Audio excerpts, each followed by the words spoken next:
ce qu'on voulait, c'est avoir le point de vue des architectes et paysagistes. On avait déjà reçu en audition de façon conjointe déjà les entreprises d'architecture et paysagistes, parce que ça nous paraît dans les projets être quelque chose de cohérent.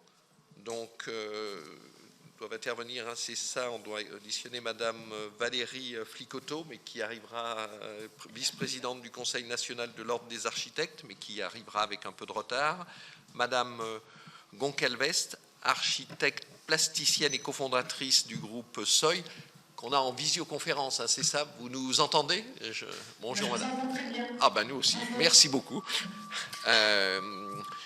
Madame Juliette Hunin, donc déléguée générale de la Fédération française du paysage, qui est donc l'association nationale professionnelle des paysagistes concepteurs, accompagnée de Madame Anne-Cécile Jacot, de Madame Edith Vallet et de Monsieur Dany Hermelbia. Alors, on a tout le monde qui exerce tous les trois donc, le métier de paysagiste concepteur. Donc, ben voilà, Madame Cadeau. Bonjour, Madame. Donc, ok.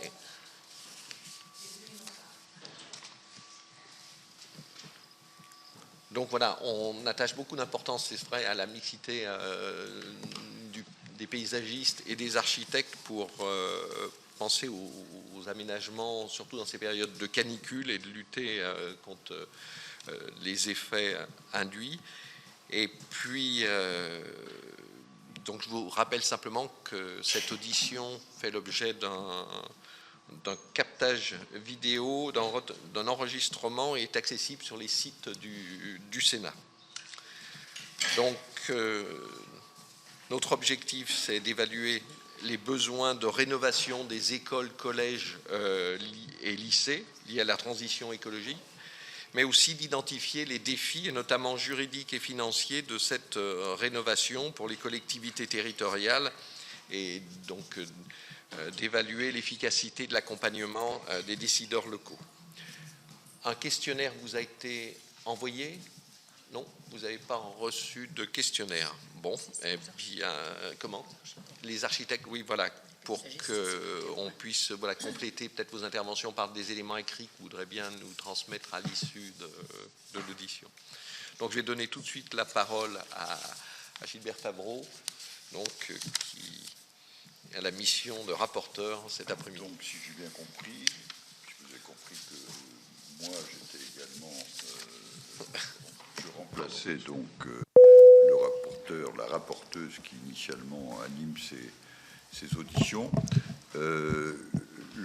J'ai bien compris, donc nous entendons d'abord les deux personnes qui sont actuellement à domicile, ou quel est l'ordre, Monsieur le Président?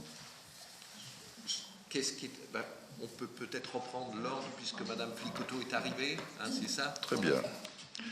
Donc, puis ensuite Madame Goncalves, et puis ensuite aura l'intervention de tous nos paysagistes. Bon, je résume, ça vient d'être fait par le Président. Donc, le Sénat fait habituellement des recherches sur des sujets qui sont d'actualité. Et actuellement, l'actualité, pour ce qui vous concerne, c'est précisément, certes, tout ce qui concerne le bâti et l'aménagement extérieur des collèges, mais c'est aussi la rénovation énergétique qui est un problème majeur, qui est accentué par le climat actuel et qui, surtout, est accentué par la crise de l'énergie.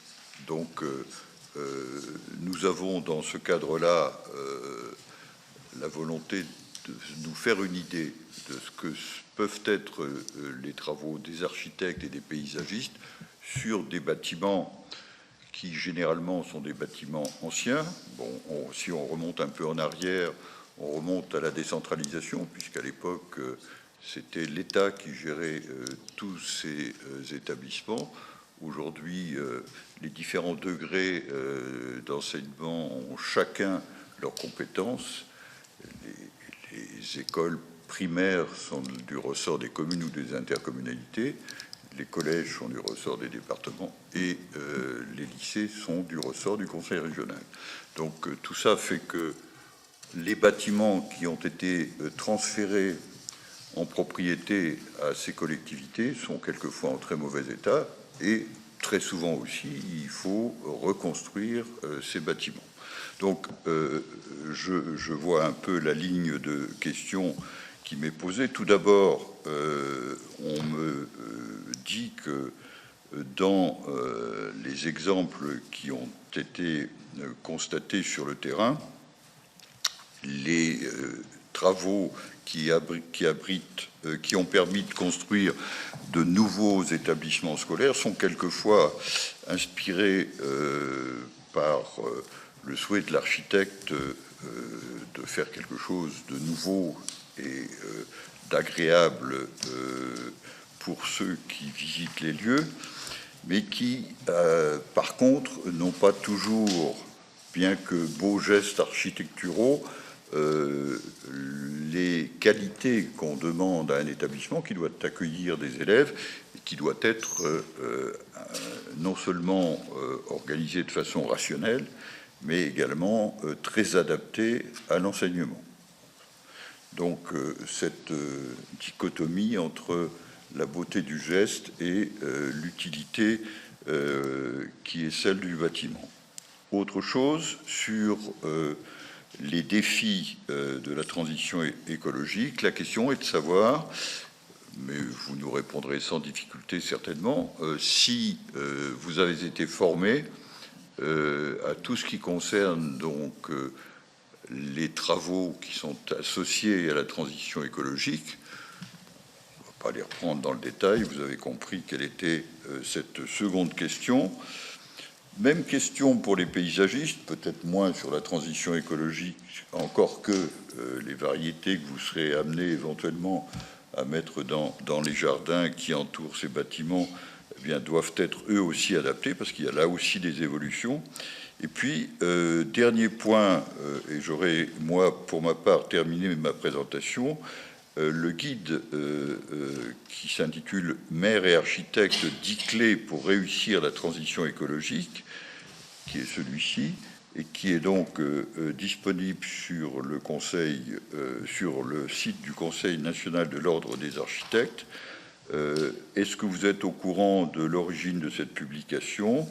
Dans quelles conditions a-t-elle été élaborée? Et existe-t-il d'autres documents similaires susceptibles d'aider les professionnels de l'architecture et du paysage? Voilà. Alors donc, si je repasse la parole au président qui va probablement vous demander d'intervenir, mais auparavant donc présenter donc Céline Brunin et Véronique Del-Fabro, qui sont donc les sénatrices, aussi pour mettre un petit peu de parité dans cette audition, bien que de votre côté elles soient un petit peu biaisées malgré tout. Bien. Donc, on va peut-être commencer. Vous n'avez pas de questions particulières. On aura après dans le débat. Peut-être vous donner voilà, un temps qu'on limitera peut-être à 10 minutes d'intervention chacune pour qu'on puisse ensuite échanger. Vous avez reçu la liste de questions qui étaient posées. Voilà, vous pouvez vous en servir comme trame ou en tout cas nous faire une présentation et puis éventuellement nous transmettre après par écrit des réponses si des choses n'ont pas été abordées. Donc, Madame Picotto, je vous donne la parole. Merci, Monsieur le Président, et merci d'avoir d'auditionner le Conseil de l'Ordre sur ce sujet qui est éminemment important et effectivement très stratégique pour nous. Je ne sais pas si, comme le temps est court, je ne vais peut-être pas vous représenter l'ordre. On a des éléments qui pourront vous le présenter. Juste rapidement, il y a 30 000 architectes en France répartis sur l'ensemble du territoire.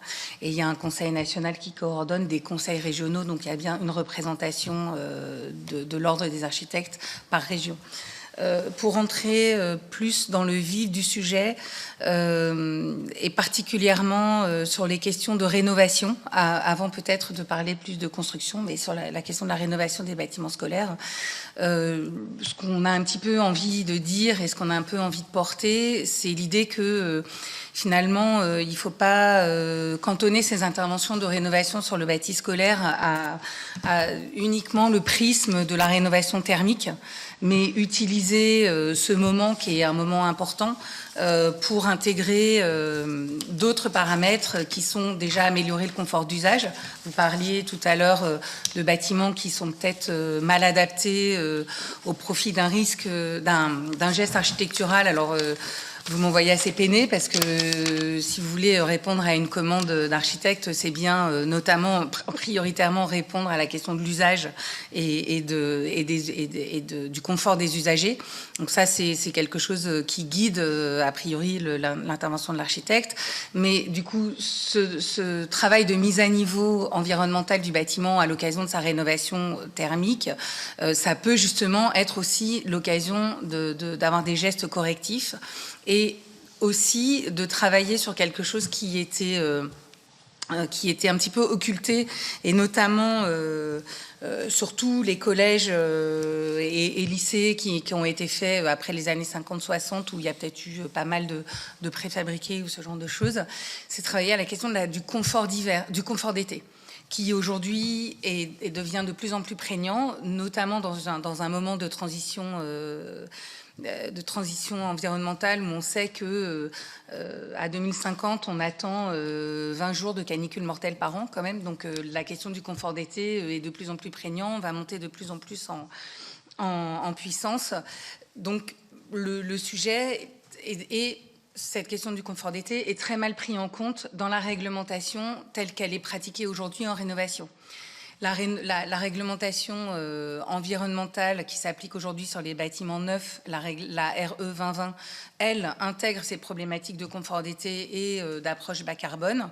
A contrario, pour la rénovation, on reste sur une réglementation thermique 2012 qui est en retrait et qui ne parle pas du tout de confort d'été, alors qu'on sait que la question du confort d'été sera quand même la question de demain.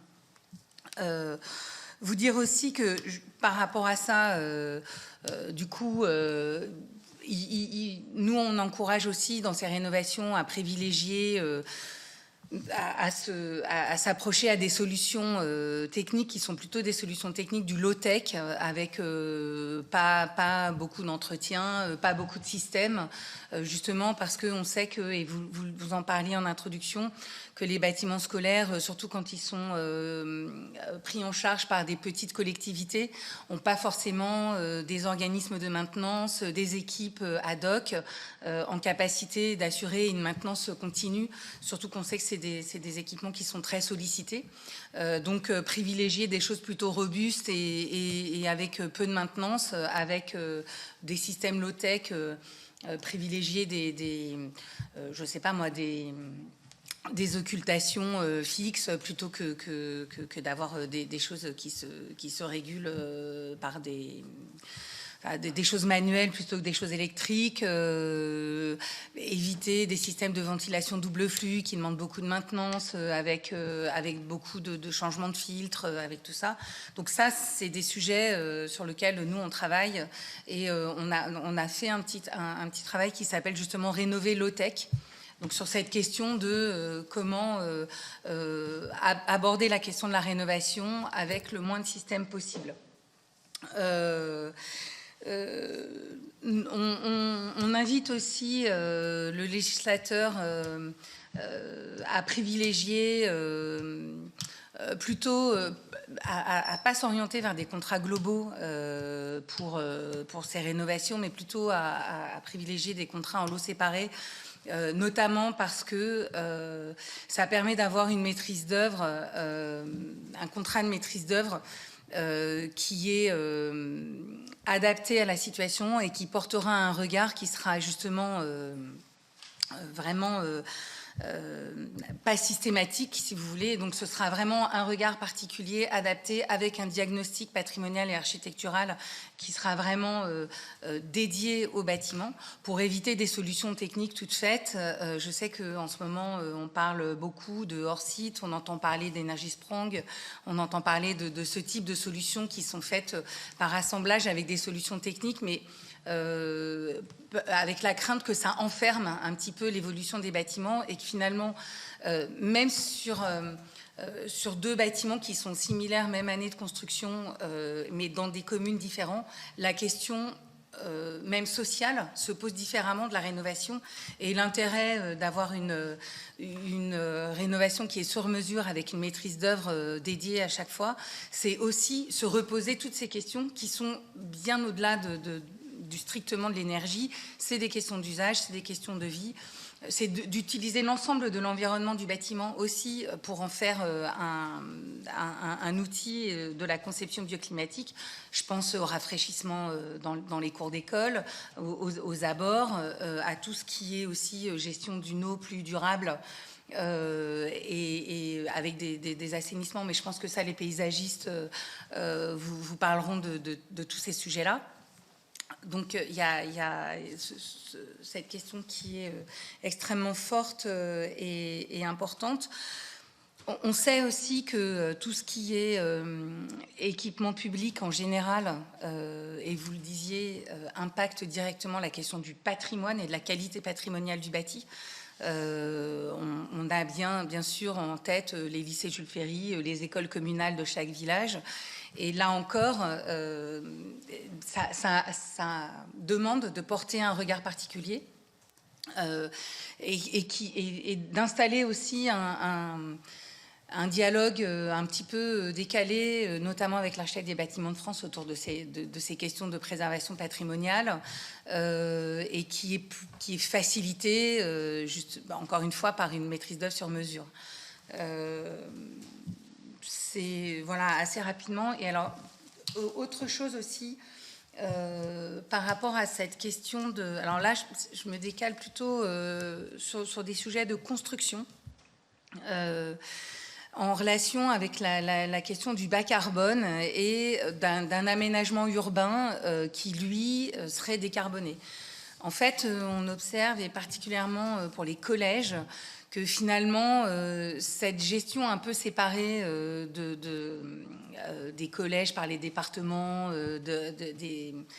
moins pour les écoles primaires qui sont, eux, sur le patrimoine communal, mais entre les collèges et les lycées, ça amène des implantations de bâtiments qui sont plutôt attachés à des espèces d'opportunités foncières liées à la problématique du département à ce moment-là, ou à la problématique de la région, mais pas du tout dans une vision d'aménagement du territoire global, et notamment de ménagement des mobilités douces et décarbonées.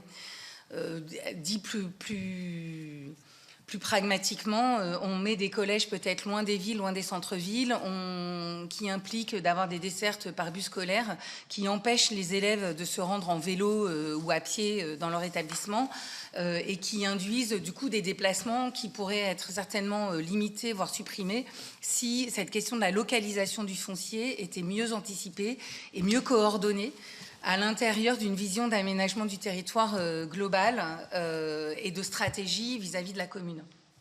Et dernier point, on incite aussi le législateur à mettre en place une mission et un observatoire de l'état du bâti scolaire qui permet aussi, là encore, toujours dans une vision d'une planification de la transition écologique, d'avoir une vision stratégique pour accompagner les communes ou les collectivités territoriales sur comment engager les travaux et donc prioriser les bâtiments qui souffrent le plus, soit de confort d'été, je pense plutôt dans le sud, soit de confort d'hiver, et de pouvoir s'attaquer de façon prioritaire aux bâtiments qui en ont le plus besoin.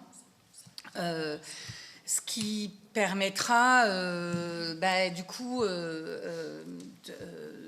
à l'ensemble de la filière, y compris des entreprises de travaux, à savoir où mettre l'énergie, à quel moment et sur quel territoire. Donc ça aussi, cette espèce de cette vision stratégique, elle est pour nous extrêmement importante. Et pour répondre aussi à votre question sur la question des personnels, enfin des architectes, on n'a pas de problème sur la compétence des architectes parce que je pense que c'est quelque chose qui est intégré d'un point de vue de la formation initiale dans les écoles. C'est un sujet qui a intégré la formation initiale, alors avec un peu de retard, mais qui maintenant est en train de rattraper son retard. Et de la même façon, la formation continue des architectes, le nombre de formations qui touchent à ces sujets se développe de plus en plus. Là, en fait, j'étais en retard parce que j'étais sur une formation dédiée à la question de la ventilation naturelle dans le bâtiment.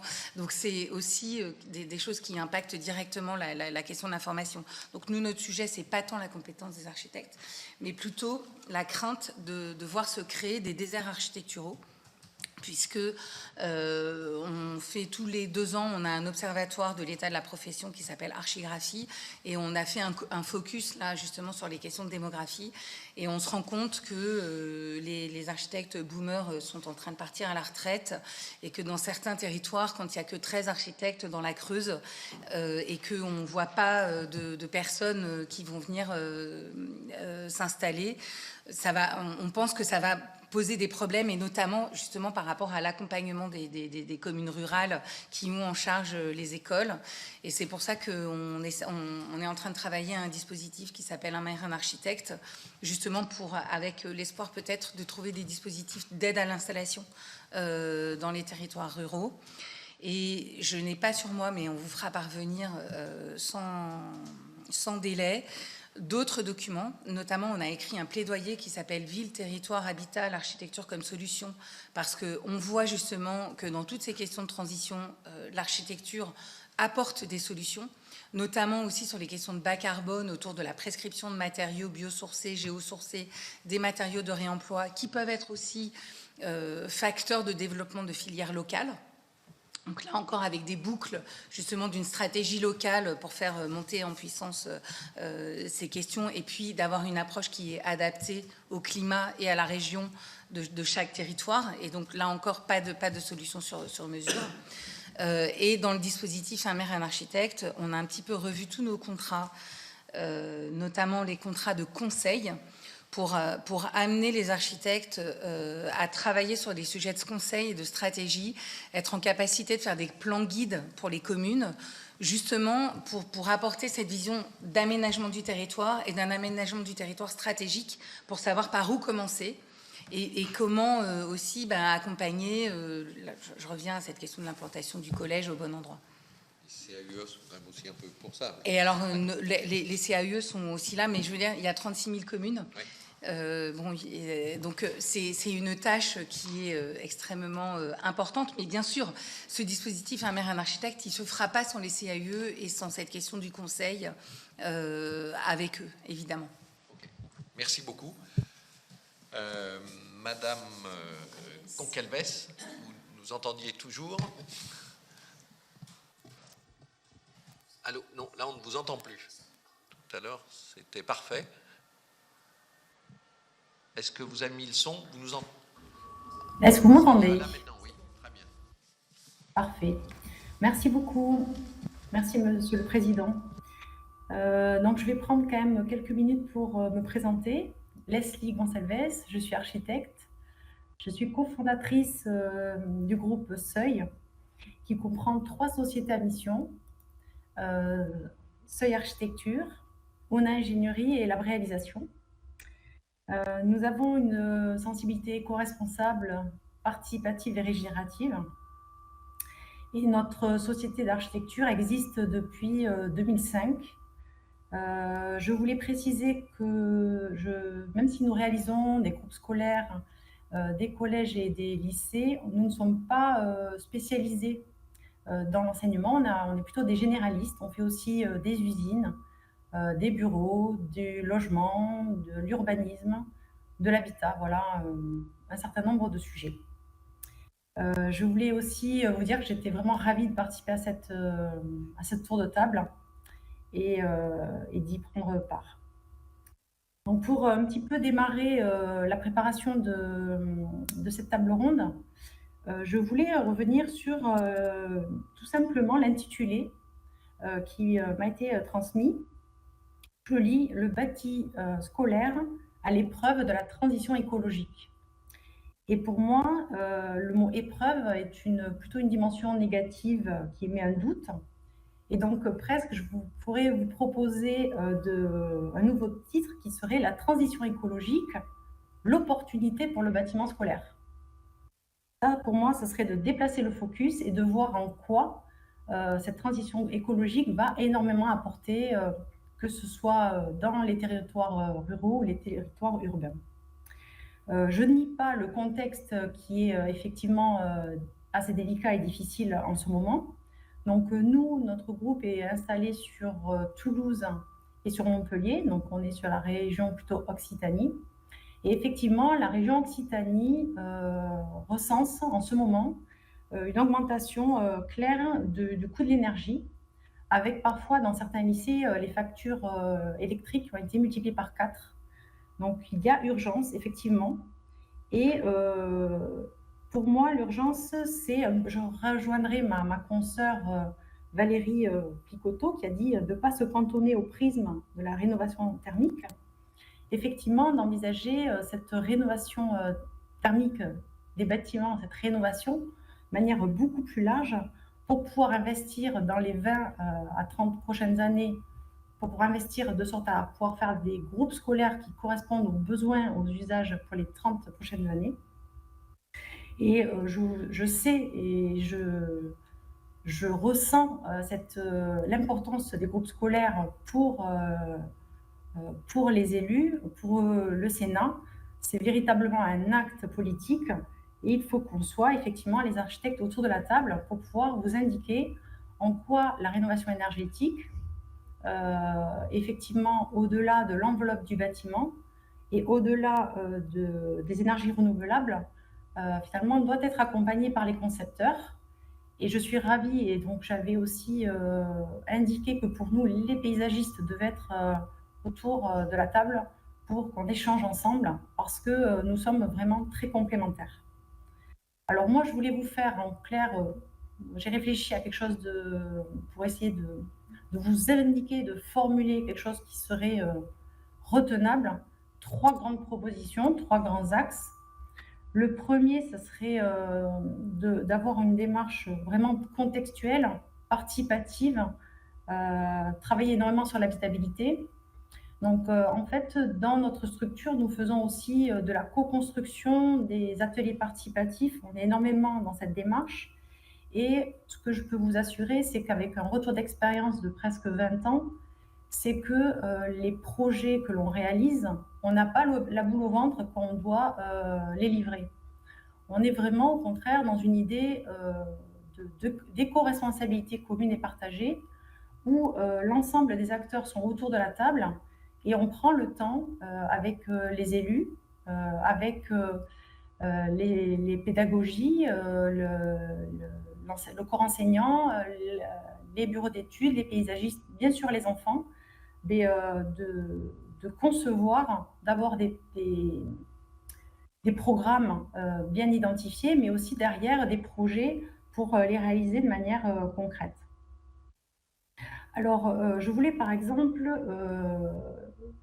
identifier pour moi qu'il est important de ne pas forcément construire massivement des extensions de façon industrielle qui feraient fi vraiment des problématiques locales, mais bien au contraire d'imaginer à chaque fois un projet bien adapté. Donc, pour que ce soit peut-être plus lisible et plus compréhensible, nous avons eu un cas particulier pour un collège où nous avons réalisé en fait une visite et on nous a demandé de réaliser une extension. Donc on fait la visite et on se rend compte à ce moment-là que les usagers finalement se retrouvent dans un bâtiment très grand, pas forcément adapté. En fait, les extensions qui ont été multiples, tous les changements qui ont été faits font que les espaces sont parfois très grands, mal éclairés, et que oui, il faut faire une extension, mais peut-être en repensant avec le bâtiment existant. Si on ne se cantonne pas que à l'enveloppe et à l'énergie, on réfléchit aussi sur les usages. Et finalement, on va pouvoir construire peut-être moins, mais mieux, et en repensant aussi les pièces et les lieux existants grâce aux échanges pédagogiques. Et du coup, on ne se retrouve pas dans le cas où on aurait par exemple une équipe pédagogique qui serait dans le bâtiment neuf, bien rénové, nouveau, et l'autre un peu juste eu un coup de peinture. Donc voilà, en gros, pour notre groupe, pour vous, pour les élus, on est persuadé que finalement, co-construire avec les utilisateurs, c'est permettre aux élus demain d'être au plus près véritablement de sa population, de ses citoyens, et d'être en véritable relation et d'offrir un service pédagogique de haute qualité. Le deuxième point, pour moi, qui est très important, on en a parlé, c'est la question de la matérialité. Effectivement, travailler avec des matériaux biosourcés, géosourcés, avec du réemploi, c'est vraiment pour nous une obligation. Et c'est vraiment l'avenir. C'est-à-dire qu'aujourd'hui, quand on va construire avec un isolant à base d'herbe, c'est un isolant qu'on va récupérer sur les bords des routes. Aujourd'hui, c'est très bien industrialisé. Les éléments d'isolation est de très bonne qualité. Ça veut dire qu'on est plutôt dans un processus finalement qui demande très peu d'énergie, bas carbone. C'est un matériau après derrière qui peut tout simplement être recyclé, même mis au sol. On a déjà fait des bâtiments en bois et en paille. La paille, en fait, on la répand au sol et elle va se recomposter. Donc, c'est très efficace. On travaille aussi énormément avec effectivement la terre crue. On a parlé du confort d'été. Bien sûr, il faut accompagner le confort d'été avec la question de l'enveloppe du bâtiment qui nécessite, avec les architectes et les ingénieurs, une belle connaissance de la rénovation, avec toutes les problématiques de qualité de l'air, de ventilation naturelle, de perspirance, de ne pas piéger l'eau, de la qualité de l'air, donc beaucoup de sujets. Mais par exemple, la terre crue peut apporter aussi de l'inertie. C'est un matériau que l'on retrouve énormément sur le bassin parisien. C'est un matériau qui est très facilement réparable, qui nécessite très peu d'eau, très peu d'énergie. Donc c'est ça, on l'a dit tout à l'heure, l'idée c'est d'aller chercher des matériaux qui vont demander peu d'énergie et qui vont aussi développer des savoir-faire. Par exemple, dans le cas de la terre crue, même si par exemple les isolants biosourcés et le bois, ça va être plutôt de la compétence des charpentiers, les maçons vont pouvoir se réemparer des savoir-faire locaux en réalisant et en maçonnant de la terre crue. Et donc là, on arrive sur aussi des métiers que l'on requalifie et qui sont vraiment valorisés. Un autre point sur les matériaux, c'est le réemploi. Nous développons énormément la filière de réemploi en Occitanie. Sachez que sur Toulouse, nous n'avons pas encore de plateforme de stockage du réemploi. Sur la région de Montpellier, ça démarre, donc on se mobilise énormément. Le réemploi, c'est quoi? C'est un outil formidable pour vous, il faut vous en emparer. Aujourd'hui, nous avons énormément de patrimoine, soit à rénover, soit à démolir. Aujourd'hui, on proscrit le mot et le terme démolir et on déconstruit. L'objectif, c'est quoi? C'est tout simplement de récupérer des équipements, par exemple. Donc, ça peut être des chemins de câbles qui sont quasiment neufs, des fenêtres, des portes, des menuiseries. En fait, c'est d'établir des diagnostics et à partir de ces diagnostics, de voir qu'est-ce qu'on va pouvoir réintroduire dans des bâtiments, même neufs. C'est ce qu'on fait dans un collège à Castelnau-d'Estrettefond, où on réintroduit, par exemple, un parquet massif en chêne, et tous les lots sont sensibilisés à ce type de procédure. Alors, par rapport à tous ces éléments, quelques freins malgré tout. Des freins, oui, sur la réglementation et la normalisation française. Aujourd'hui, il faut dire que les bureaux de contrôle, la plupart, et les assureurs sont autour de la table et on commence à créer des relations et des discussions qui font qu'on arrive facilement et de mieux en mieux à réaliser ce type d'opération. C'est quand même parfois relativement compliqué. Lorsqu'on a fait le collège Castelnau d'Estrettefond avec le réemploi, tout simplement l'outil pour lancer l'appel d'offres n'était pas adapté à ce type de consultation. Il a donc fallu qu'on fabrique un système un peu simplifié, on va dire, et pas tout à fait optimum pour ce type d'opération. Donc, on a véritablement besoin du législateur pour lever tous ces freins et aller plus loin dans lever les freins réglementaires, les ATEC, la normalisation, aller plus loin dans la mise en œuvre de tous ces matériaux.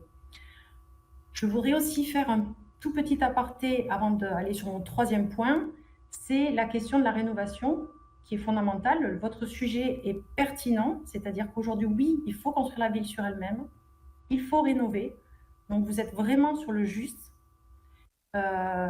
Juste une information, c'est qu'aujourd'hui, nous avons réalisé 3 structures et notamment une société de promotion immobilière parce qu'on se rendait compte que la promotion avait du mal à aller vers des projets vertueux tels que nous on les imagine, donc à impact positif, sobre, sensible.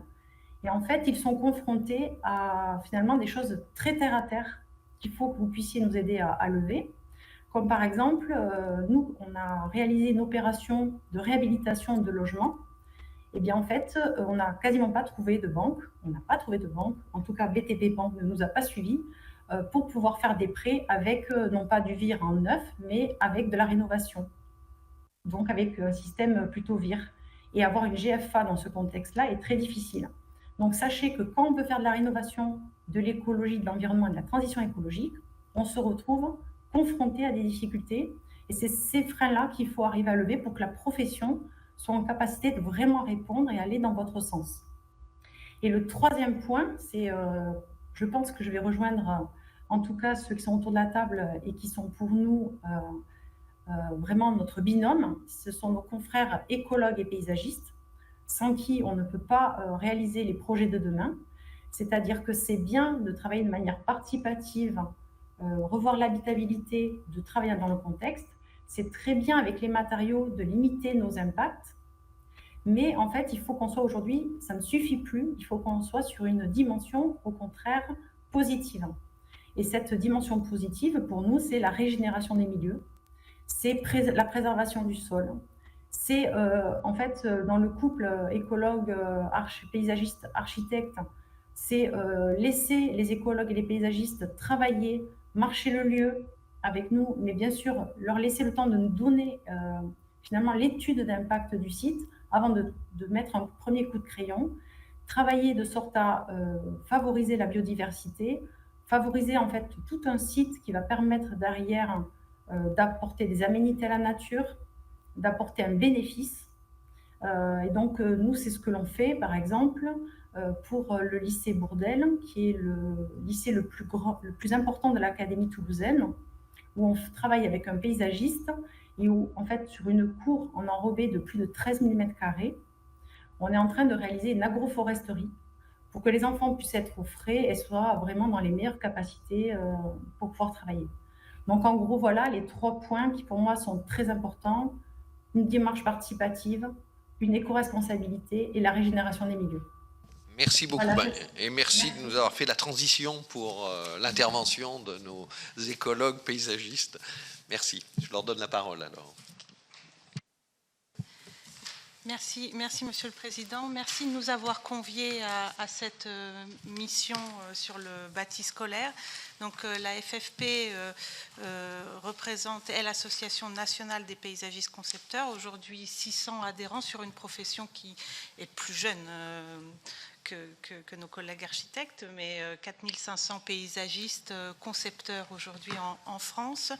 Nous vous proposons, avec le document qu'on vous a fait parvenir, de vous présenter 3 paysagistes concepteurs, 3 approches différentes sur la rénovation et l'aménagement des cours scolaires. Donc les cours, c'est vrai, on est sur des problématiques partagées par rapport aux architectes, mais un prisme un peu plus large.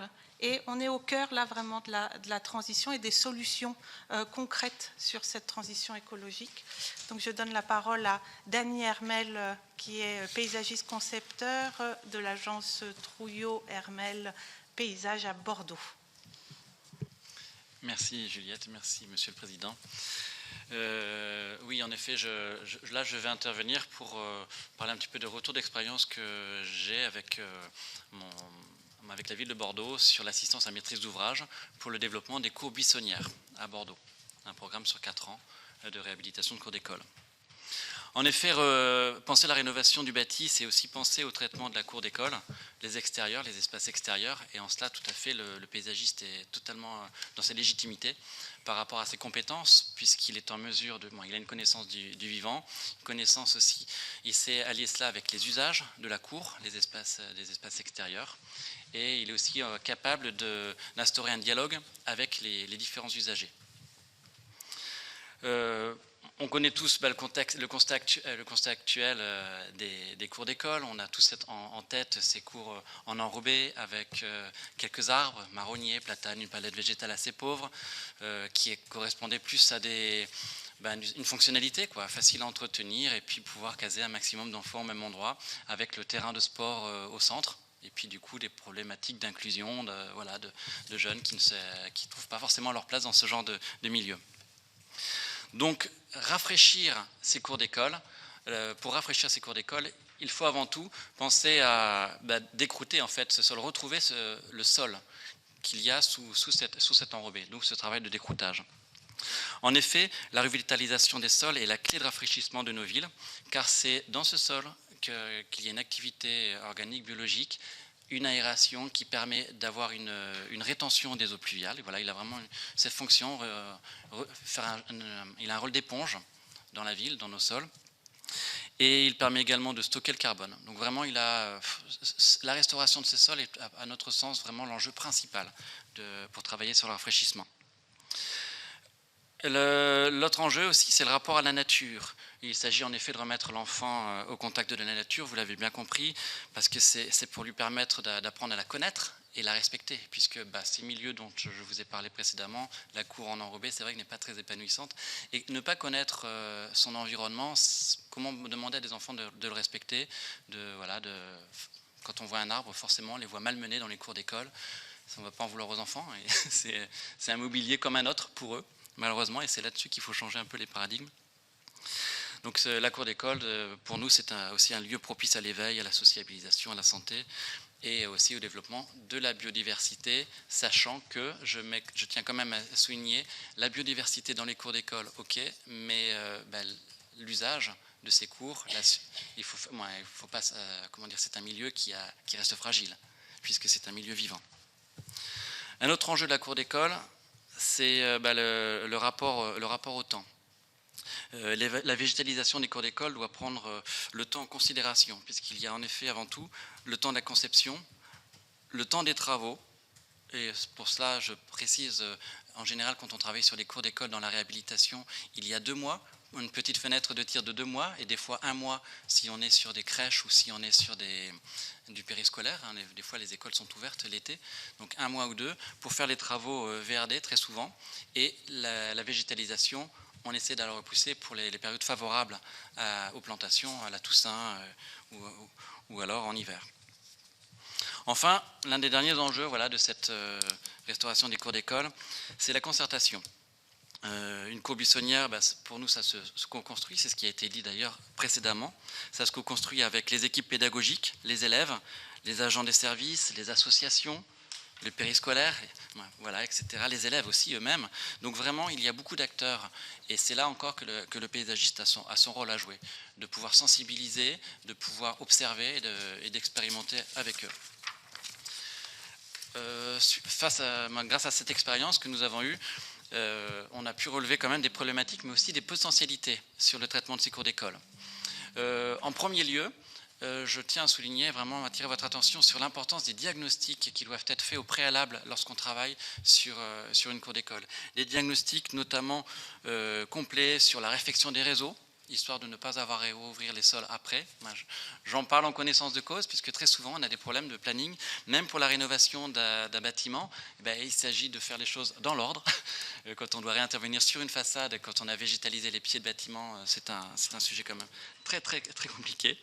Il y a les tests de perméabilité également à prendre en considération, puisque désimperméabiliser c'est bien, mais permettre à l'eau de s'infiltrer c'est mieux.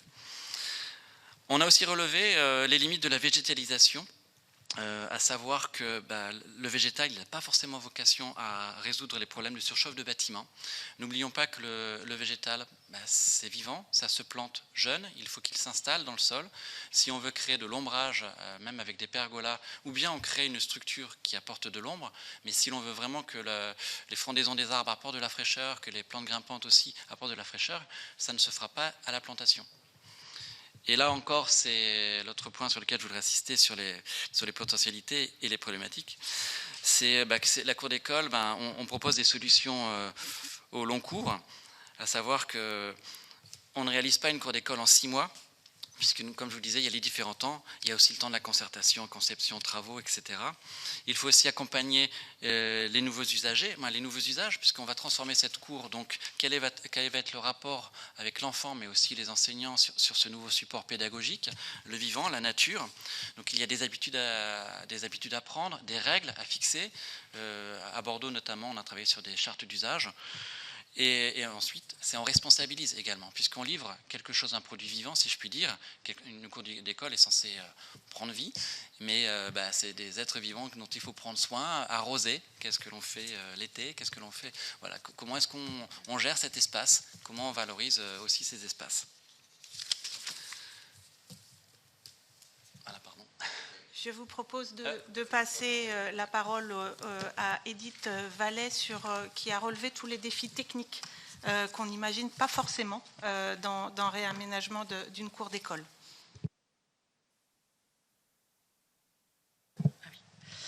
Alors on va prendre la slide. Alors effectivement, la question de la réalisation du chantier, voilà, on va rentrer un petit peu dans les points importants. Les défis techniques, on en a identifié 5.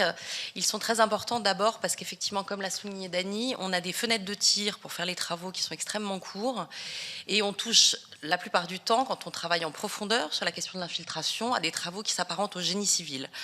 Or, sur 2 mois, effectivement, de travaux, en juillet-août, avec des difficultés aussi de climat, etc., ce sont des travaux extrêmement importants dont il faut prendre la mesure. Là, vous avez un exemple, effectivement, avec la création d'une destruction de bassins de rétention existants au profit d'un bassin d'infiltration créé pour limiter tous les rejets et aussi récupérer l'eau dans une cuve d'arrosage. Voilà. Et le réseau complet de drainage qui accompagne ces travaux. Donc, à relever des travaux extrêmement lourds et importants qui nécessitent une mobilisation du côté de la maîtrise d'œuvre et du côté des entreprises. Ce type de travaux, pour vous donner un ordre d'idée, a nécessité sur 2/8 de travaux d'entreprise. Voilà, donc il faut que tous ces paramètres-là soient bien en phase. Ensuite, deuxième chose, alors une fois qu'on a fait tout ce sous-sol favorable à l'infiltration, il faut choisir le bon vêtement. Alors le bon vêtement, il faut savoir qu'aujourd'hui, les sols drainants sont encore en phase d'expérimentation, on est encore en phase de recherche et développement sur un certain nombre de matériaux, dont le béton, dont effectivement les sols en résine poreuse. Donc on travaille aussi en relation avec les fournisseurs pour adapter nos procédés. Là, vous avez effectivement des exemples de sous-couches et de couches de revêtement. Il faut savoir que, comme les architectes le soulignent, on est aussi à même de faire du recyclage. Quand effectivement les sous-couches des sols peuvent être conservées, on le fait. Et puis, on peut aller aussi vers des solutions de fraisade enrobée ou de béton qui permettent de recycler une série des matériaux en gardant des propriétés de perméabilité. Alors, le défi de l'eau, bien sûr, puisqu'il est question effectivement de collecter cette eau, de la renvoyer à la nappe ou effectivement de la mettre au jour sur un plan didactique, c'est-à-dire qu'il est question aussi pour faire mesurer aux élèves, aux enfants, la préciosité de cette eau, c'est aussi la mettre au jour et favoriser des réseaux à ciel ouvert. Voilà. Alors, ce n'est pas toujours le cas et pas toujours possible dans le cas des usages.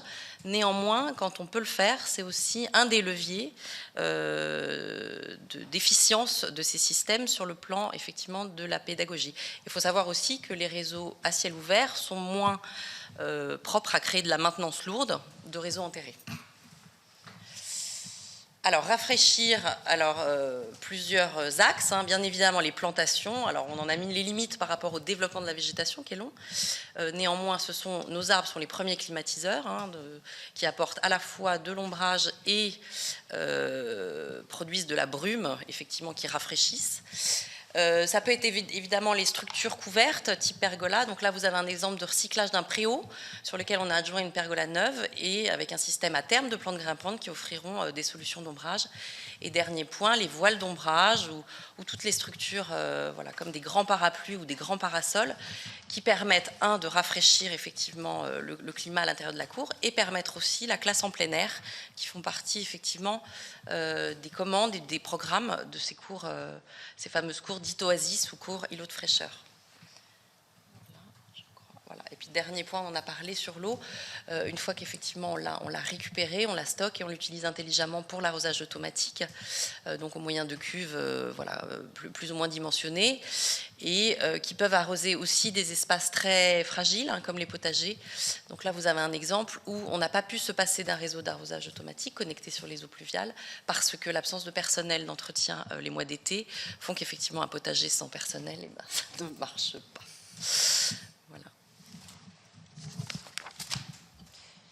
Je me permets de souligner que pour tous ces défis techniques, on est aussi accompagné très fortement sur les territoires par les agences de l'eau, qui sont quand même des appuis extrêmement précieux, bien sûr financièrement, mais aussi sur tout leur accompagnement technique de tous les dossiers. Et ça, c'est vraiment un appui très fort. Le troisième point qu'on voulait aussi appuyer, bien sûr, c'est la concertation. Et cette cour d'école, elle est le premier espace qu'on habite. C'est le premier espace où on expérimente l'altérité, où on découvre l'autre, où on entre dans le jeu social aussi et où on découvre aussi tous les enjeux qui sont autour de la place des garçons, des filles, etc. Comment cette répartition des usages et des habitudes peut se faire et au-delà même de la végétalisation des cours d'école et de la désimperméabilisation, il y a bien sûr aussi cette intention que nous avons de vouloir aussi trouver des solutions pour améliorer aussi les rapports entre les enfants et les adultes. Donc nos missions dans la transformation de ces cours d'école, c'est bien sûr de sensibiliser, de co-concevoir avec les enfants, mais aussi les services techniques, qu'ils soient associés le plus en amont possible des démarches, donc via des ateliers, facilitation de groupe, présentation des matériaux, sensibilisation autour du cycle de l'eau, etc. C'est aussi l'occasion, bien sûr, de répondre, une fois qu'on a l'ensemble de ces contraintes techniques, notre travail de paysagiste, c'est bien de concevoir des cours qui répondent à leurs besoins, des besoins les plus variés possibles, et pour créer des ambiances les plus variées possibles. Quand on part d'une cour d'école de 2500 m² entièrement en enrobé, éventuellement quand on a de la chance avec des arbres, évidemment on ne peut que faire mieux en termes d'espaces variés. Et donc nous, ce qu'on recherche, c'est bien sûr de répondre aux enjeux que sont aux besoins qui sont identifiés, comme avoir des besoins pour lire, des besoins où on est calme.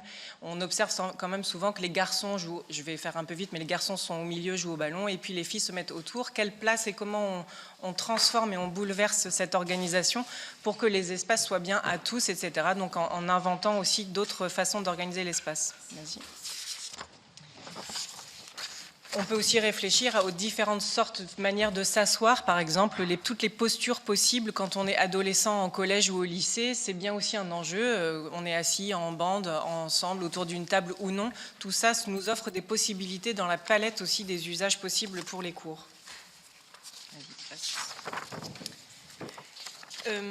La cour d'école, c'est bien sûr, on l'a vu, très technique. On suit bien sûr des phases de maîtrise d'œuvre classiques. Et notre travail, c'est bien de développer l'ensemble des outils graphiques pour exprimer le projet et ce qu'on dit, emmener les gens, emmener les acteurs dans cette histoire-là, leur laisser le temps aussi de se faire à la transformation de cette cour qui cristallise quand même beaucoup d'habitudes et d'usages, d'habitudes en termes techniques, d'habitudes en termes de règles entre le périscolaire et les écoles, par exemple. Donc on développe tout un tas d'outils, d'illustrations pour présenter le projet, la transformation aux élus, aux parents, aux élèves, etc.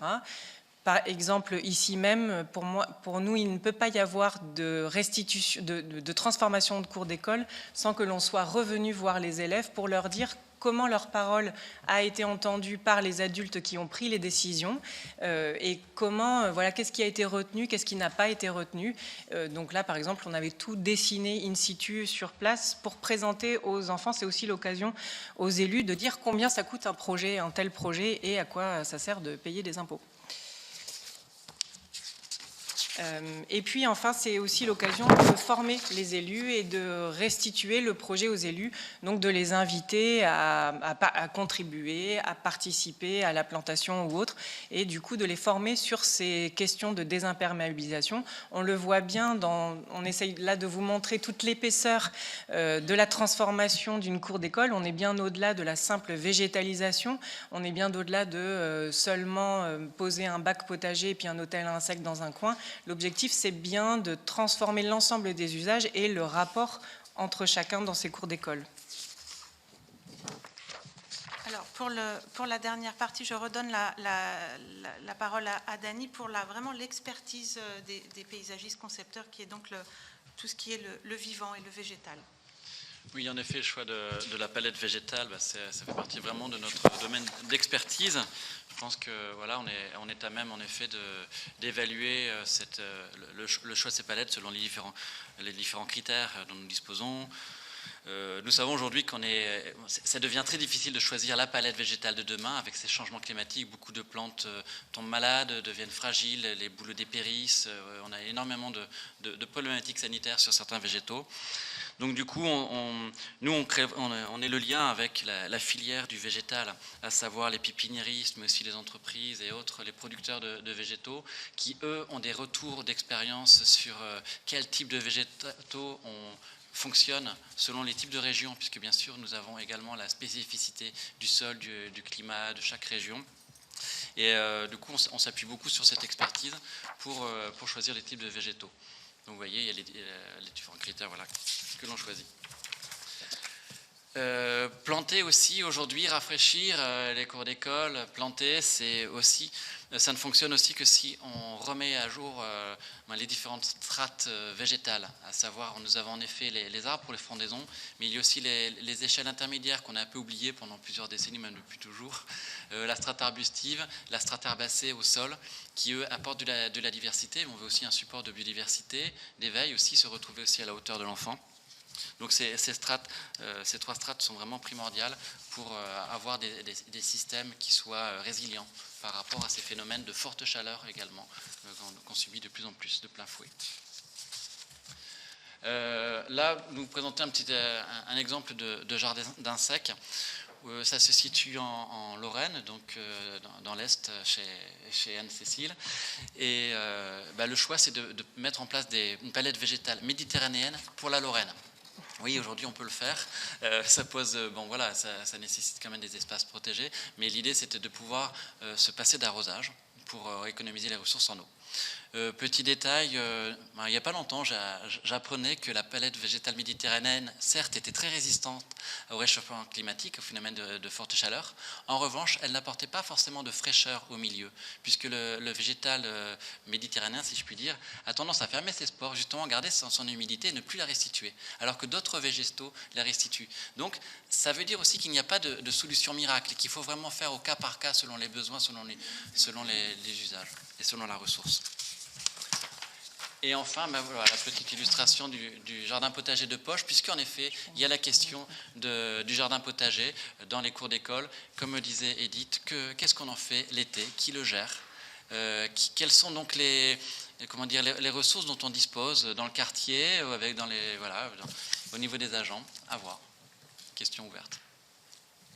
Et petite mot juste de conclusion, on sait que ce sont des investissements très lourds pour les communes, ces transformations de cours d'école, et on voit bien aussi émerger l'intention de certaines communes de vouloir ouvrir ces espaces-là comme espace public sur les temps hors scolaire.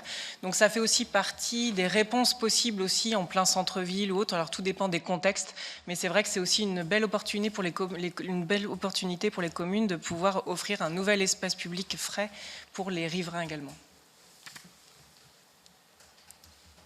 Merci. Merci beaucoup.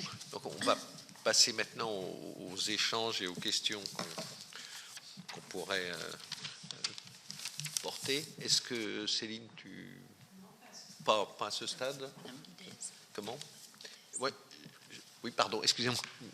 Non, il n'y a pas de souci. Moi, je viens d'arriver, donc ce qui fait que je n'ai pas vu le projet depuis le début. Donc, je suis désolée, mais j'étais en sur une autre mission, sur les TND, troubles du neurodéveloppement, donc voilà, j'ai pas pu vous suivre. Non, mais quand j'ai vu la fin, j'ai l'impression qu'on est en train de proposer une ZAC, une zone d'aménagement. Je ne sais pas si vous travaillez un peu comme ça pour les groupements scolaires. Une zone d'aménagement. Oui. Voilà. J'ai eu l'impression que c'était ça, parce qu'on était jusque dans les plantes. C'est pas du tout la question. Non. Non, c'était pas du tout la question. Est-ce que vous avez travaillé de la même façon? Voilà, c'est ce que je voulais vous demander. J'ai bien compris que ce n'était pas une ZAC.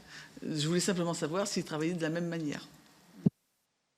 Au contraire, c'est plutôt des projets de reconquête et de réamener des usages et de permettre de nouveaux usages. Et justement, effectivement, comme ce qui a été dit tout à l'heure, de profiter et de faire de ce projet de rénovation une opportunité pour réinterroger l'ensemble des usages et réintroduire de la qualité de sol, de la biodiversité et l'ensemble de ces sujets. Moi, j'aurais une question, savoir de votre expérience. Lorsqu'on décide, par exemple, vous avez parlé de la concertation, savoir qui on avait autour de la table. Il y a les élus locaux, bon, j'ai entendu aussi, on peut aller chercher, mais c'est la place de l'éducation nationale, parce que moi j'ai un exemple d'établissement qu'on a souhaité construire en disant, attendez, on fait des salles de musique spéciales pour un collège, au moins que ça puisse être ouvert à l'extérieur pour l'école de musique, plutôt quand même pendant tous les temps libres. Donc la conception avait été un peu faite pour qu'il y ait une entrée un peu séparée. Et puis on s'aperçoit que l'éducation nationale, elle ne souhaite pas du tout qu'on mette les pieds dans un établissement en dehors des heures. Donc on a des secteurs. Donc est-ce que dans les concertations, comment ça se passe, vous, avec l'éducation nationale ou ses représentants, lorsqu'il y a comme ça ces conceptions un petit peu... alors, ça va aussi après sur les usages d'ALSH pour les écoles, même les écoles maternelles, sur les équipements sportifs. Enfin voilà, on est dans... Bon, peut-être que Leslie pourra en dire un mot parce qu'elle mène des concertations, donc je pense que son retour sera important. Ce que je peux vous dire au niveau du Conseil de l'Ordre, et notamment aussi dans une vision de la transition et d'amener des bâtiments décarbonés. Nous, on milite beaucoup pour cette question de pouvoir d'amener de nouveaux usages à l'intérieur du bâtiment et ne pas le limiter au strict usage pour lequel il est fait. Ça s'est dit, ouvrir les cours d'école. La mairie de Paris a annoncé qu'elle allait, en période de canicule, profiter de ces cours Oasis pour en faire profiter tout le monde. On sait aussi que dans les milieux urbains très denses, je reviens à Paris parce que c'est un endroit que je connais bien, les écoles peuvent être utilisées pour des associations, des ateliers de peinture, des ateliers de dessin hors période scolaire. Et donc cette question de la mutualisation de l'usage, il est extrêmement important parce que finalement, il permet aussi de mieux rentabiliser, ça a été dit, l'investissement lourd qui a été consenti par la collectivité autour de ce projet. Après, c'est un petit peu toute la question de la rigidité des systèmes avec des services de l'État qui sont sur des sujets un peu doctrinaires. Parce que vous parlez d'éducation nationale, je pense aussi qu'on peut parler du ministère de l'Intérieur avec tout ce qui est approche anti-attentat, qui ont extrêmement rigidifié toutes les séquences d'entrée autour des collèges. Donc, c'est effectivement des réalités qui viennent impacter directement les concepteurs que nous sommes, qui viennent apporter des contraintes qui se font certainement au détriment d'un projet qui se voudrait plus généreux, plus ouvert, plus participatif.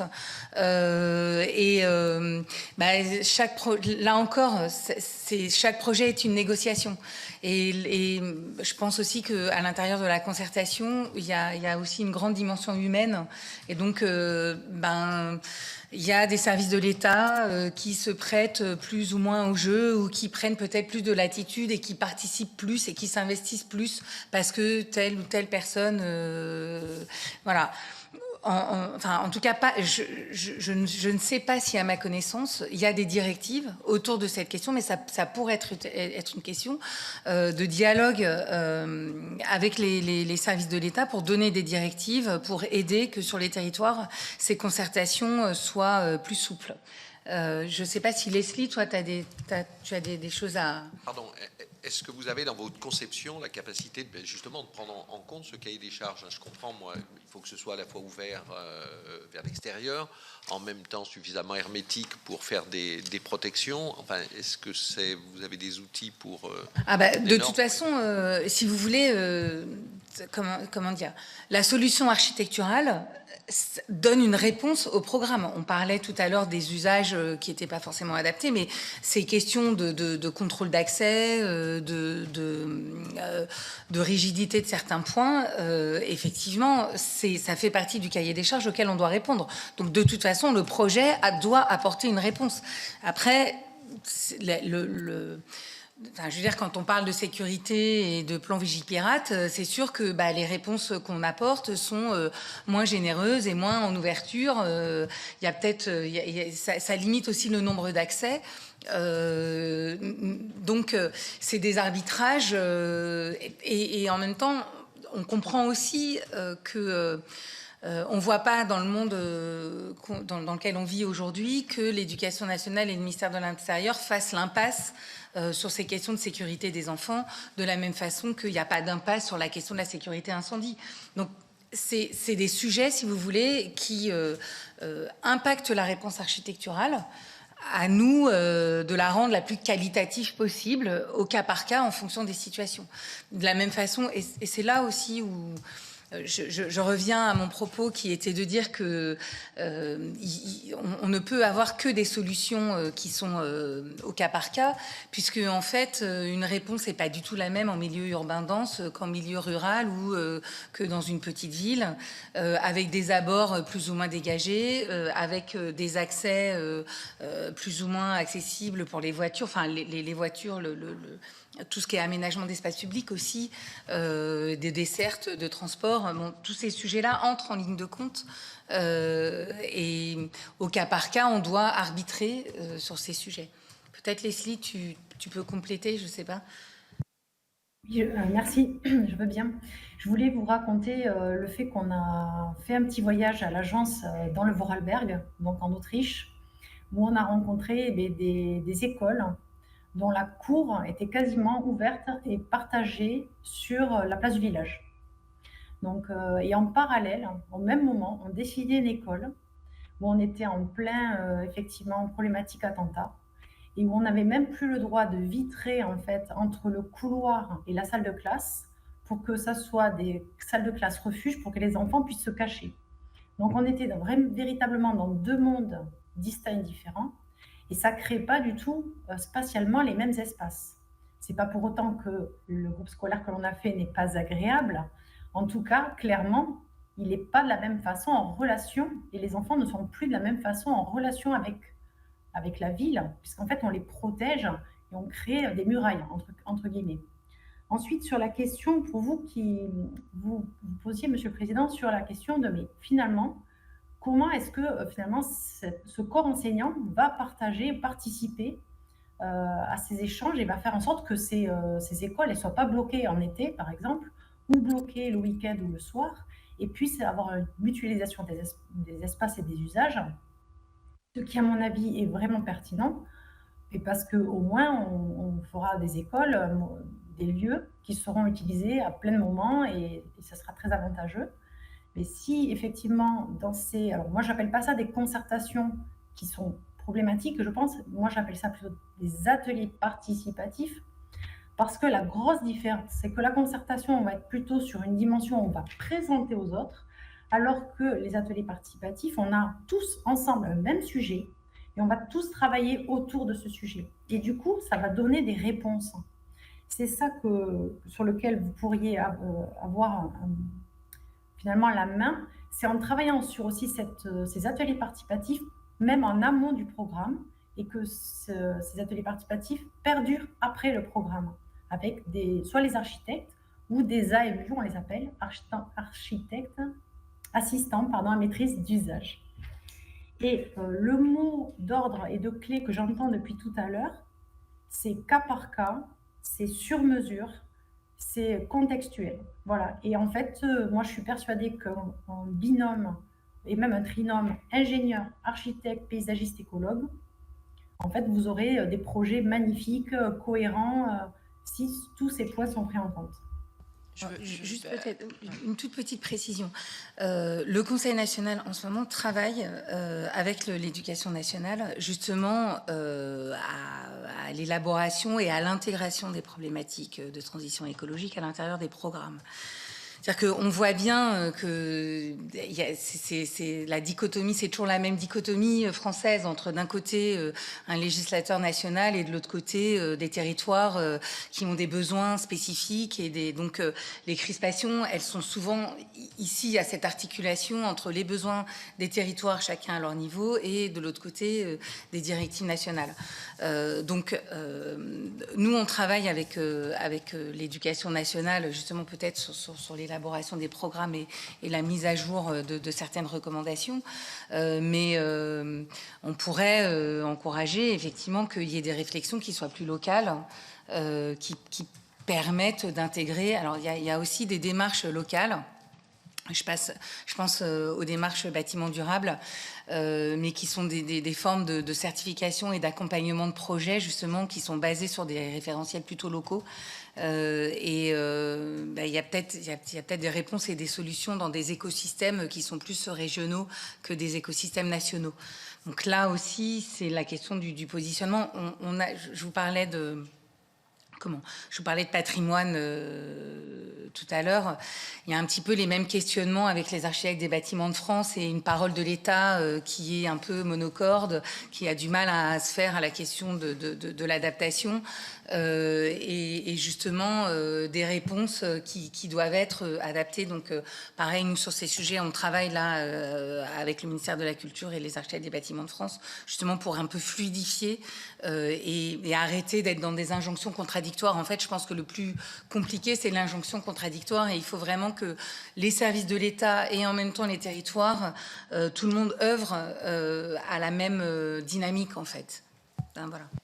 Juste concernant les espaces extérieurs, la collaboration avec le corps enseignant, que ce soit dans des collèges ou dans des écoles primaires, se fait plutôt bien parce que les enseignants, avec justement la crise du Covid, le corps enseignant est très demandeur de faire classe dehors. Par contre, c'est vrai que c'est important vraiment, une transformation ne peut pas se faire sans ces personnes, sans les enseignants, sans le personnel aussi du périscolaire, parce que ces personnes ont des habitudes aussi et elles ont des exigences aussi en termes de surveillance. Un enfant a besoin d'être surveillé, mais les enseignants, sur leur temps de récréation, ont besoin aussi de veiller à la sécurité. Donc d'où aussi l'implication nécessaire. Souvent on nous a dit les enfants veulent des acrobranches. Évidemment, ce n'est pas possible. Ce n'est pas le rôle des enseignants de surveiller de l'acrobranche ni des jeux trop dangereux. Donc il y a un équilibre à trouver vraiment fin. Et on l'a vu pour des collèges par exemple, des enseignants qui se sont aussi investis pour, à la demande de faire de l'extérieur un réel support pédagogique pour la météo, lire l'heure, la pluviométrie, faire de la dissection de certains végétaux qui nous ont demandé à intégrer dans la palette végétale, etc. Ça, c'est des clés qui nous semblent être absolument nécessaires, que nous, concepteurs, on ne peut pas imposer. Là, par exemple, dans un collège, je pense, on va mettre un poulailler. Moi, je me suis dit qu'à un moment, quelqu'un va tiquer et va nous dire non, finalement, on ne le met plus. Non, ils y tiennent.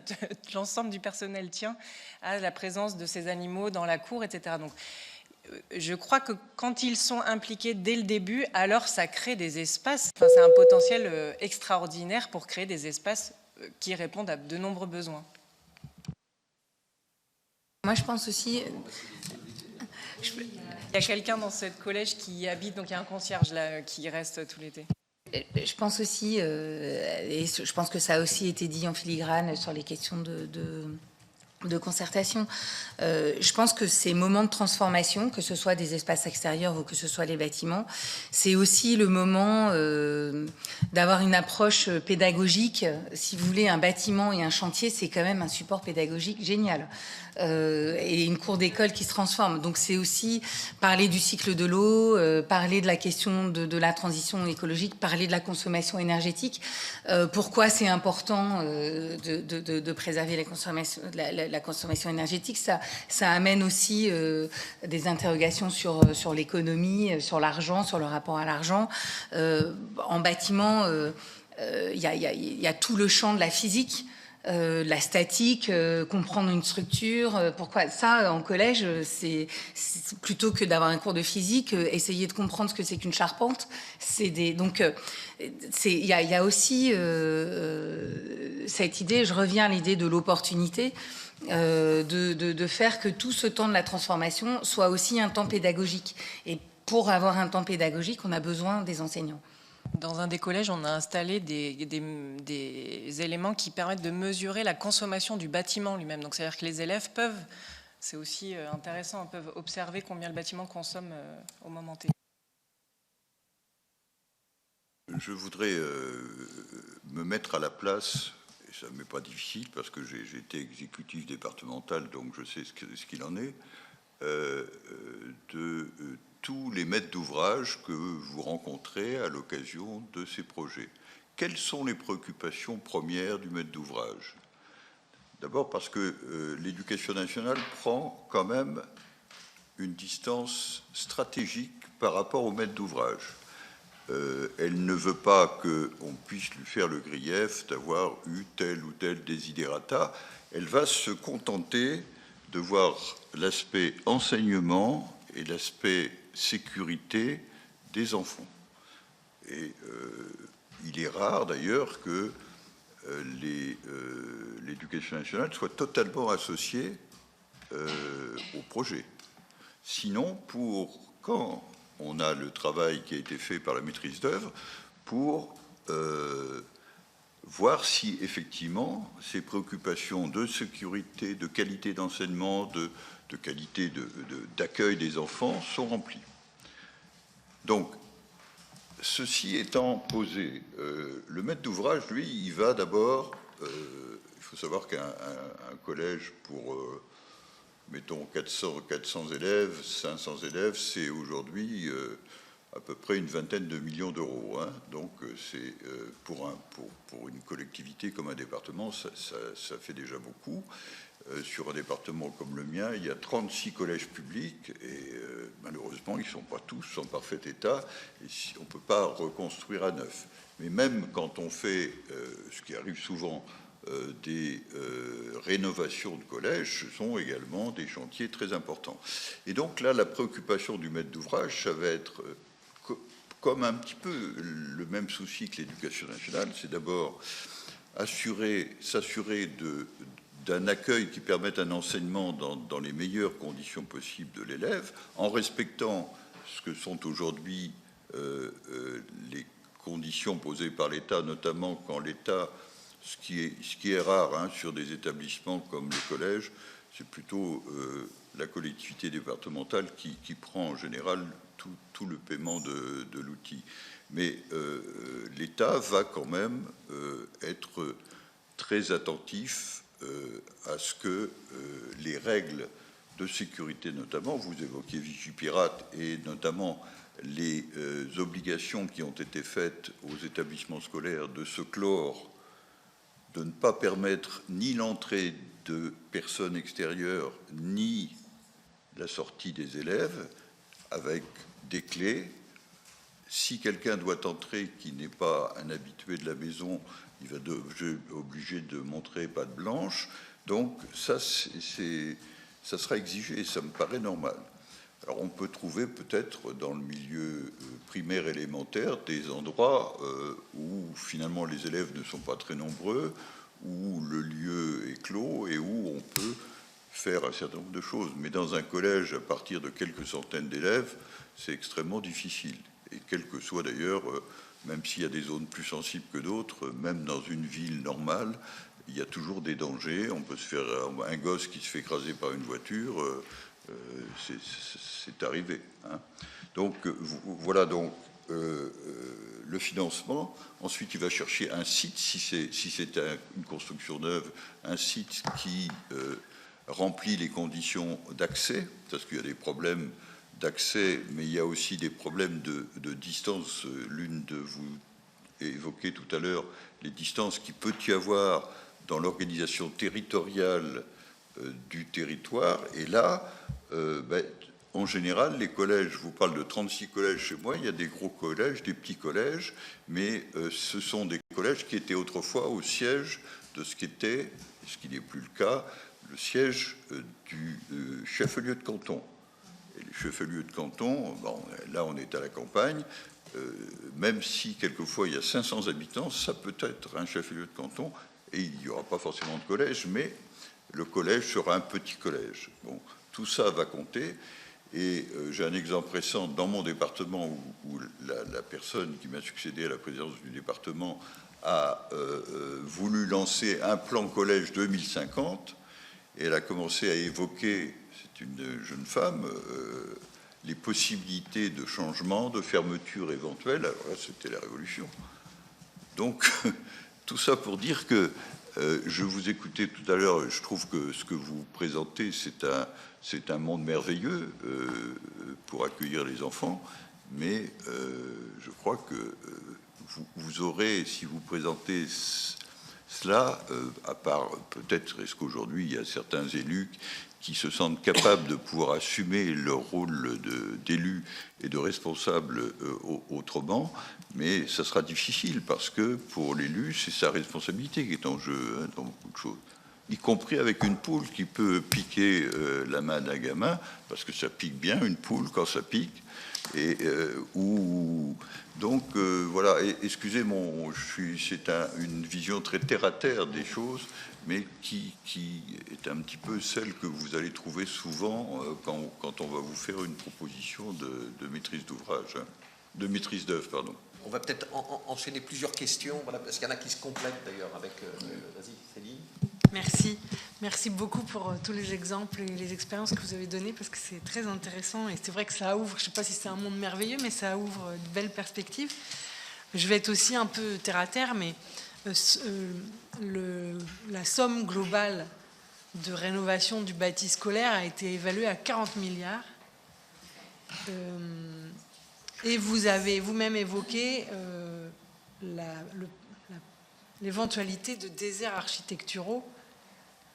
Donc, quand on met bout à bout les sommes en jeu et les personnes en situation de travailler sur cette rénovation énergétique, à quelle échéance vous imaginez qu'on puisse répondre aux quasi-obligations qui sont celles de la France aujourd'hui? Première question. Deuxième question, vous avez évoqué un travail mené en collaboration avec l'Éducation nationale et l'Ordre des architectes. Rassurez-moi, mais ce n'est pas vous qui êtes en cause, mais rassurez-moi, est-ce que les collectivités sont associées à ce travail-là? Parce qu'effectivement, que ce soit les écoles élémentaires et maternelles, c'est du ressort des communes, les collèges des départements, les lycées, les régions. Et donc l'éducation nationale peut bien décider de tout ce qu'elle veut. Au final, c'est quand même les collectivités qui vont financer tout cela. Et il me semble que ce serait utile qu'elles soient dans la boucle dès le début. Pour, est-ce que... Pardon ? Le problème, c'est le cahier des charges. Oui, c'est ça. Non, mais je ne dis pas qu'il faut non plus évacuer l'éducation nationale, hein, mais qu'il y a besoin que ces trois acteurs, au moins, et vous en mettez davantage encore autour de la table, et c'est ça qui est intéressant, puissent avoir une réflexion globale et en amont. Est-ce que vous avez... Parce qu'aujourd'hui, il y a un petit fléchissement démographique en termes d'élèves, et ça donne lieu à ou des regroupements d'écoles ou à des fermetures de collèges dans certains endroits. Quel regard vous avez de ces mouvements-là qui peuvent... Parce qu'on a parfois l'expérience de mouvements qui paraissent pertinents à l'instant T, puis 10 ans ou 15 ans après, on se dit c'est peut-être pas ça qu'il aurait fallu faire. Donc quel est votre regard là-dessus? Et puis dernier truc, mais alors là, vraiment très, très terre à terre, c'est quand même hyper compliqué de rénover un bâtiment scolaire occupé. Et donc, il y a un vrai enjeu, il me semble, à quand est-ce qu'on fait des rénovations qui peuvent parfois être très lourdes. Et donc, est-ce que vous avez aussi des exemples réussis, si possible, de rénovation dans des... Il y en a, non, je sais qu'il y en a. Mais c'est quand même un sacré casse-tête. Pardon, je vais compléter la part. D'abord, on a une illustration. Le Sénat dispose là dans la cour de bâtiments modulaires. On voit qu'on peut arriver à refaire. Enfin, moi, j'ai vu une école complète faire avec des modulaires qui sont. Non, mais qui sont parfois tellement bien qu'après les gens ne veulent pas quitter le modulaire. Mais moi, je complète juste.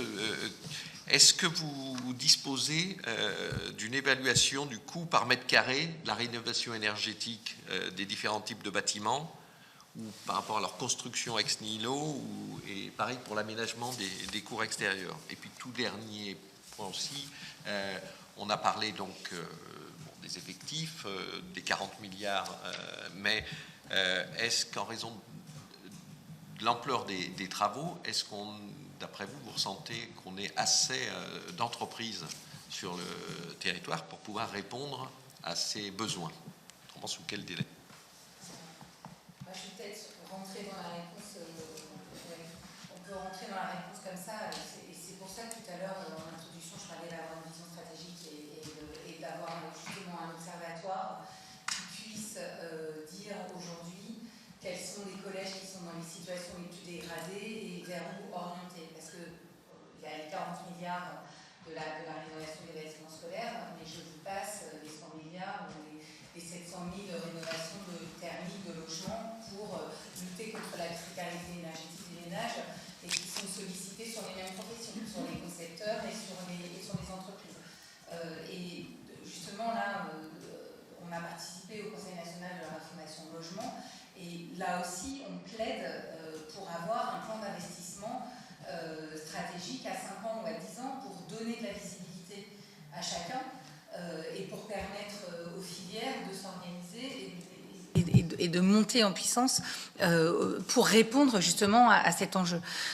Et commencer là où finalement c'est le plus dur et c'est le plus urgent, et peut-être laisser de côté des bâtiments qui ont été construits il y a 20 ans, où il y avait déjà des réglementations thermiques, où on commençait à se préoccuper de ces sujets-là, qui ont des problèmes de maintenance effectivement, mais qui pourraient se permettre d'attendre 5 ans, alors que les collèges des années 70-80, qui ont des grandes façades vitrées plein sud, eux peuvent pas se permettre ça. Donc il y a la question d'une vision stratégique, donc du recueil de données, là pour le coup national et centralisé, couplé à un plan d'investissement à 5 ou 10 ans pour donner aux filières des visibilités et des possibilités de s'organiser, ça c'est hyper important. Et moi j'irais même au-delà de ça, on appelle aussi à ce que dans cette question de la visibilité, il y ait des éco-conditionnalités, pour permettre aussi à des filières biosourcées, géosourcées, réemploi localement de s'organiser pour répondre notamment avec à une commande publique exemplaire. C'est-à-dire que si dans les 40 milliards, on exige qu'il y ait X% de matériaux réemployés, de matériaux biosourcés, et que ces éléments-là sont répartis sur la base du plan de charge, effectivement, ça permet à des filières de se projeter et de s'investir. Donc cette visibilité des personnes privées, elle est hyper importante et elle est vraiment essentielle. Pour répondre à vos préoccupations d'avoir une vision qui soit... Monsieur Favreau, vous nous disiez, on vous présente un monde idéal et on est peut-être à côté des préoccupations premières d'un maître d'ouvrage. Moi, j'ai un petit peu envie de vous dire... au travers des procédures que met en place le maître d'ouvrage, il a aussi les moyens, quand on dépense 20 millions d'euros pour faire une réhabilitation, on peut aussi se donner les moyens... Neuf, là. Oui, mais en réhab, c'est un sujet pour que quand la réhab est un petit peu ambitieuse, c'est peut-être pas 20 millions, mais c'est quand même des budgets qui sont conséquents. Et je pense que j'en reviens, moi, à la procédure et au choix des équipes et au choix du cas par cas. C'est-à-dire que je pense que, pour le coup, là aussi, la commande publique, elle devrait s'appliquer des objectifs d'exemplarité.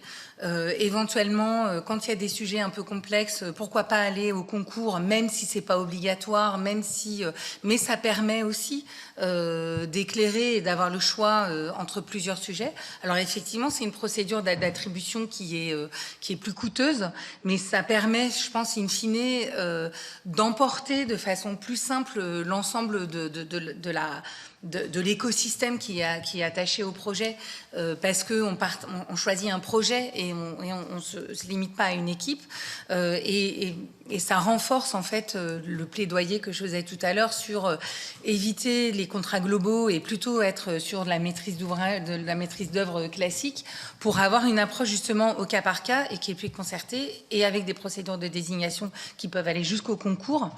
Et qui permettent de résoudre, à mon avis, tout un tas de problèmes en amont sur des questions d'adéquation entre d'un côté le programme et de l'autre côté la solution architecturale qui est... Ce que je veux dire deux mots simplement, je crois qu'on a déjà posé la question, mais il y a les régions qui quelquefois font travailler les entreprises générales. Dans les collèges, dans ma région, qui sont des collèges sur des zones plutôt rurales, il y a toujours un maître d'œuvre et il y a les corps de métier qui interviennent derrière ce maître d'œuvre. Donc, là-dessus, on a une vision qui est plurielle de ce que peut concevoir tel ou tel architecte. En général, il y a 3 ou 4 architectes à la sortie sur le concours qui restent. Hein. Oui, mais alors, moi, pareil, je pense beaucoup aux contrats globaux avec engagement sur performance, où là, vous êtes en conception-réalisation, où l'équipe de maîtrise d'œuvre n'est plus en lien direct avec sa maîtrise d'ouvrage, puisqu'elle est noyée dans un groupement, où il y a une entreprise qui pilote des entreprises de maintenance derrière, et la maîtrise d'œuvre, du coup, qui est séparée de la maîtrise d'ouvrage et qui est plus, justement, à côté d'elle en conseil pour défendre ses intérêts. C'est un petit peu la limite du contrat global et c'est plutôt à ce sujet-là. Après que les travaux soient réalisés en entreprise générale ou pas, je pense que c'est un autre sujet. La question, elle est d'éviter de conception réa pour amener, je pense, plus de qualité et de finesse. Dans le document présenté par la FFP, on vous a mis aussi la gouvernance vertueuse. Voilà, idéale. Je ne sais plus si on peut la projeter encore. Je crois que les slides sont partis, mais vous avez le document de travail. En 2-3 mots, voilà, je voulais en effet, à titre d'exemple, vous présenter une gouvernance que je qualifie vraiment de vertueuse pour les cours buissonnières de la ville de Bordeaux, puisqu'il faut savoir que la maîtrise d'ouvrage, donc c'est la DAE, la direction des équipements d'animation d'éducation, c'est la ville de Bordeaux. Il y a un pilotage qui est porté par le pôle patrimoine végétal et biodiversité, c'est Bordeaux Métropole, mais c'est aussi en quelque sorte le gestionnaire des espaces verts, si je puis dire. Il y a une équipe d'assistance à la maîtrise d'ouvrage avec le bureau d'études Altostep, ingénierie, environnement et des paysagistes, dont nous-mêmes. Et ensuite, ils font appel à 4 équipes de maîtrise d'œuvre. Voilà, ça marche avec 4 équipes de maîtrise d'œuvre, dont le paysagiste est mandataire. Et ensuite, il y a tout un partenariat avec les acteurs locaux qui se fait, de la concertation et aussi beaucoup d'échanges, une implication avec tous les partenaires. Donc ça, c'est pour vous poser le cadre. La volonté politique est très claire. C'est vrai que c'est l'avantage, comme vous disiez, les groupes scolaires, les crèches, c'est vrai que c'est peut-être plus facile à gérer, puisque du coup, on a une volonté politique qui consiste à désimperméabiliser, végétaliser les cours d'école et amener de l'inclusion aussi, filles-garçons, dans les cours. Ce qu'on a remarqué, en effet, c'est les problèmes de surcoût qui sont arrivés avec les aléas. Bon, ça, c'est malheureusement le propre du projet, à savoir quand même que les travaux de désimperméabilisation, Edith le disait tout à l'heure, c'est quand même des travaux très lourds et c'est quasiment 40% de l'enveloppe globale des travaux. Donc à ne pas négliger, puisqu'après, il faut végétaliser derrière cela. Pour la ville de Bordeaux, pour ce qu'ils ont fait pour les cours buissonnières, ils ont lancé des marchés de travaux sur 4 ans d'un coup avec les BPU qui sont sortis. Là, ils ont consulté des entreprises, donc entreprises d'espace vert, VRD et mobilier également.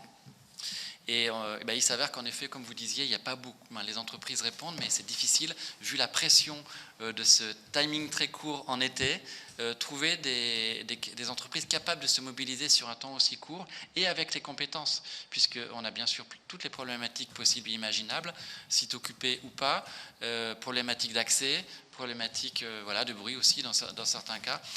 Et donc voilà. Donc, il y a donc du coup un projet qui est heureusement porté par les élus avec ce que ça peut engendrer en effet comme plus-value, si je puis dire. Et Et voilà. Et pour conclure, voilà, je voulais juste signaler Si en termes de coûts, vous aviez posé la question de comment on peut répondre à cette demande.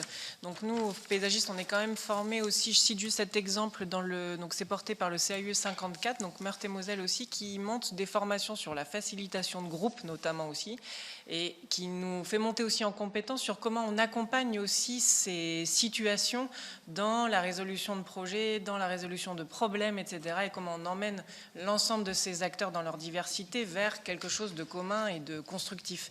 Donc on est formé vraiment sur ces questions-là. Par contre, on l'a dit, il ne faut pas négliger le temps nécessaire à ça. Une cour d'école, moi quand on m'appelle en janvier pour me dire on veut que les travaux commencent en juillet, je leur dis on va passer son tour parce que c'est pas possible. On ne peut pas faire des études menées au lance-pierre. Il nous faut du temps et il faut surtout du temps à la communauté éducative ou aux collectivités pour cheminer vers la transformation. Ça veut dire quand on transforme une cour d'école ou de collège, il faut s'assurer aussi que derrière les services techniques sont en accord aussi avec la charge potentiellement supplémentaire aussi d'entretien et de gestion. Donc ça demande du temps, ça ne peut pas se faire en 6 mois, ce n'est pas possible. Et plus pour moi on prend ce temps-là, on le voit vraiment, on commence à avoir plein d'exemples menés au sein de l'agence ou de collègues. Plus on prend le temps, plus les projets sont réussis en fait. Je crois que c'est vraiment un gage de qualité. Alors certes, il y a beaucoup de cours d'école, mais on est en capacité de pouvoir y répondre. Alors c'est vrai que pour les cours d'école, ça peut être parfois dissocié aussi du bâtiment, donc il peut y avoir des contrats aussi de gré à gré aussi qui peuvent se faire, donc c'est peut-être moins lourd en termes de marché, en tout cas de maîtrise d'œuvre. Et c'est vrai que la question par exemple, moi je vais parler de la Moselle. C'est vrai que dès qu'on a des cours d'école, là, on a l'agence de Lorrain-Meuse qui finance, qui a vraiment un très gros, fort programme sur leur programme d'école Bulle Nature, ce qui a généré une forte demande. Et donc, les entreprises, clairement, quand elles ont 1 ou 2 écoles l'été, leur planning, il est booké, quoi. Donc, ça veut dire qu'il faut calibrer aussi nos démarrages de mission en temps et en heure. Et ça veut dire que les maîtrises d'ouvrage doivent être formées aussi et anticiper cette notion-là de non, on ne se réveille pas en janvier pour une rénovation l'été. Ce n'est pas possible. Donc, mais ça se fait. Je peux bien intervenir aussi. Allez-y. Merci beaucoup. Moi, je rejoins vraiment tout ce qui a été dit. Je voulais répondre à Madame sur la question des 40 milliards, les sommes qui sont importantes. C'est vrai que la France a beaucoup d'obligations et là où je rejoins les collègues, c'est sur l'idée que peut-être qu'on va prendre 6 mois de plus à réaliser une concertation. En tout cas, elle sera faite en relation avec les véritables besoins locaux.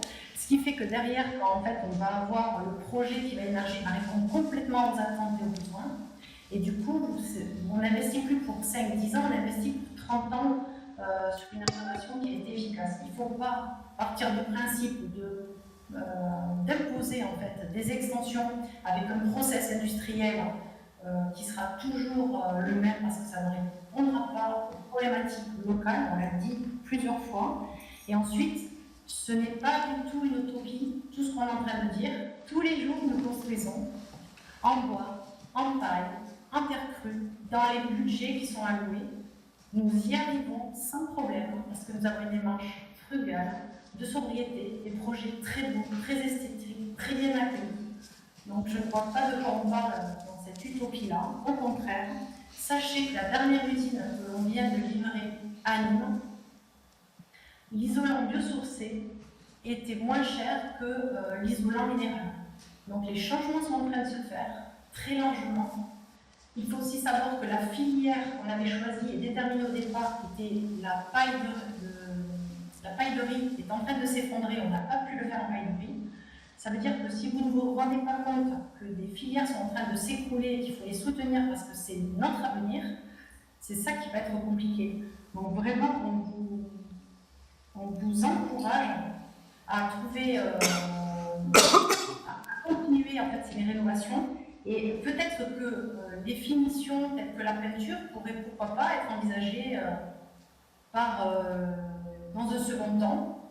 Peut-être qu'on pourrait livrer des choses un peu moins abouties, qui réduiraient un peu le coût financier. Peut-être que les parents pourraient aussi participer, ça recréerait du lien avec les acteurs. Les parents rentreraient dans l'école à certains moments, il faut trouver des solutions alternatives pour ne peut-être pas tout financer d'un coup, mais en tout cas, quand on fait quelque chose, on le fait bien. Alors, moi, je voulais vous rassurer aussi, madame, sur ce travail qu'on fait avec l'éducation nationale et ne pas créer de problème là où il n'y en a pas. En fait, c'est plus, justement, je reviens à cette dichotomie entre d'un côté des injonctions nationales et de l'autre côté une réalité terrain. Le travail qu'on fait, c'est plutôt de travailler à des référentiels, du coup, à marquer. Il y a des choses là dont on n'a pas du tout parlé, mais on ne parle pas du tout de renouvellement d'air, donc des référentiels qui donnent des obligations aux concepteurs pour une classe de 30 élèves, on doit avoir tel renouvellement d'air, on doit assurer tel... qui sont des choses qui aujourd'hui... il y a encore des choses qui échappent à la réglementation. La réglementation thermique sur le bâtiment tertiaire, justement, il y a tout un pan de prescriptions autour de la ventilation qui font référence à ce référentiel qui est travaillé avec l'éducation nationale. Donc, il y a toujours cette question d'obligation, parce que, je veux dire, l'État aussi, la responsabilité de l'État, c'est aussi de garantir que chaque élève, à n'importe quel endroit du territoire, a accès à des conditions avec une exigence de qualité qui est homogène. Donc, il faut toujours jouer de cette...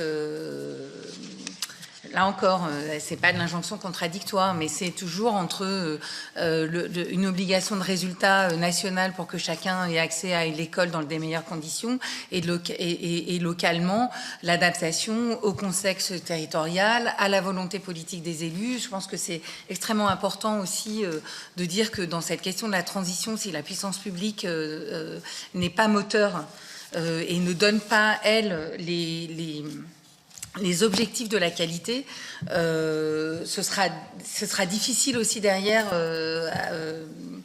aux équipes techniques de s'engager. Il faut voir que là, on est aussi dans tout un processus de transformation, et ça a été très bien dit par les paysagistes, où quand on fait des cours d'école différentes ou même quand on fait des bâtiments frugaux, ça demande aux utilisateurs aussi d'adapter leur comportement. Et toutes ces questions de concertation, elles sont là aussi pour amener les gens à la transformation des comportements. Et du coup, j'en reviens à cette question de la volonté politique. En amont de tous ces projets, il faut bien que les élus locaux et qu'il y ait une impulsion politique pour dire oui, on veut se donner les moyens d'aller vers des projets les plus ambitieux possibles, des projets très frugaux, voire à énergie positive, qui respecteront les problématiques aussi de zéro artificialisation nette, qui amélioreront la qualité du traitement de l'eau et tout ça. Mais ça, si les élus que vous êtes sont pas derrière nous pour nous donner des exigences qui soient à la hauteur des enjeux, c'est difficile pour nous aussi, parce que changer, c'est compliqué pour tout le monde à tous les niveaux. Y compris pour les équipes techniques et y compris pour les gens qui font les programmes, qui choisissent les maîtrises d'œuvre, qui choisissent les processus de désignation. Je veux dire, je parlais de concours, je reviens à cette question du concours. C'est plus compliqué, ça coûte plus cher de faire un concours, mais en même temps, ça a beaucoup d'intérêt, beaucoup d'avantages. Et ça vous amène aussi vers un choix qui sera plus qualitatif. Se donner des objectifs sur les cours d'école. Je complète aussi votre propos sur le fait que quand on nous demandait quelles sont les intentions des maîtrises d'ouvrage, moi, sincèrement, dans tous les programmes auxquels on répond, il y a vraiment une réelle intention, bien sûr, d'économie à trouver pour déconnecter les eaux de pluie. Déconnecter les eaux de pluie, ça veut dire diminuer le volume d'eau dans les réseaux publics. Donc, ça veut dire moins de gestion derrière. Donc, les collectivités sont motivées à ça, bien sûr. Donc, il y a déjà cette première intention. Et puis, la deuxième qui arrive, ou peut-être même elle est à égalité, j'en sais rien, mais c'est le besoin d'épanouissement des enfants. Demandez à n'importe quel institut qui surveille une cour qui est réaménagée, ce n'est plus du tout la même ambiance, il ne se passe plus les mêmes choses, il y a beaucoup moins de conflits, les enfants sont répartis partout, ils ne sont pas en tas à se disputer sur le ballon, etc. Ça implique, ça impose tout le monde aussi dans une nouvelle, on s'interroge à nouveau sur nos pratiques. Ok, on a toujours fait comme ça, pourquoi c'est foot tous les midis? Ben, en fait, peut-être qu'on pourrait organiser les choses différemment. Juste le fait de transformer les lieux induisent une transformation aussi des habitudes. Donc, c'est un bien-être aussi vraiment pour chacun, en fait. Donc, je crois que la plus-value, elle est vraiment là derrière, que ce soit pour l'intérieur ou l'extérieur. Je pense que le mieux vivre dans ces espaces-là, qui sont la première maison, notre première maison où on apprend, je crois que c'est vraiment ça l'enjeu. Et c'est pas du tout utopique. Je pense que c'est vraiment partagé. Nous, on le voit vraiment au quotidien, que ce soit dans des villes ou dans des villages. C'est vraiment ce qu'on entend en premier. Je pense que c'est vraiment important. Question. Non, moi, c'est pas du tout une question, c'était plutôt mon expérience d'ancien maire d'une commune de 5000 habitants, puisque j'ai entendu parler de construction, structure bois et isolation paille. J'ai construit comme ça une cantine scolaire de 340 mètres carrés, entièrement en structure bois et isolation paille. Et aujourd'hui, je ne chauffe pas ma cantine. Voilà, l'hiver, c'est pas la peine. Voilà, ça réchauffe assez. Donc voilà, c'est plutôt mon expérience d'ancien maire. Et en ce moment, on rénove le collège du Pont-de-Bois. Bien sûr, il faut se donner le temps, ça vous avez raison.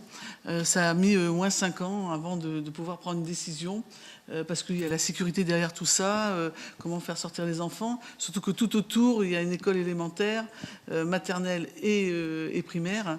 Donc il a fallu prendre en compte tout ça. Donc il faut savoir aussi se laisser le temps avant de faire un projet. Et je rejoins ma collègue, c'est vrai que parfois c'est compliqué parce que ça met du temps. Il faut plus d'un an et demi pour rénover le collège. Et il y a le bruit, il y a tout ça à penser. Et c'est pas toujours évident. En tout cas, les constructions bois et isolation paille, moi j'ai fait venir mes collègues pour voir cette cantine. On a mis des hublots pour que les gamins puissent voir qu'il y avait de la paille. Et ça, au niveau pédagogie, c'est vraiment génial. Enfin, voilà, moi, je garde une expérience, en tout cas, de ce projet extraordinaire. Bien. Bah, écoutez, c'était quand même très enrichissant.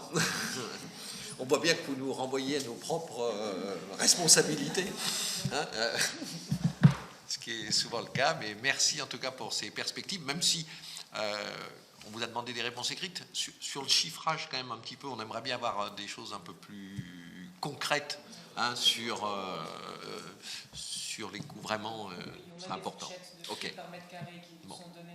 Bon. Qui sont indicatifs, bien sûr. Il ne faut Oui, pas bien prendre sûr, pour argent comptant, parce que tous les contextes, il faut recontextualiser, on se permet aussi de. Ok, merci beaucoup, en tout cas. Pour...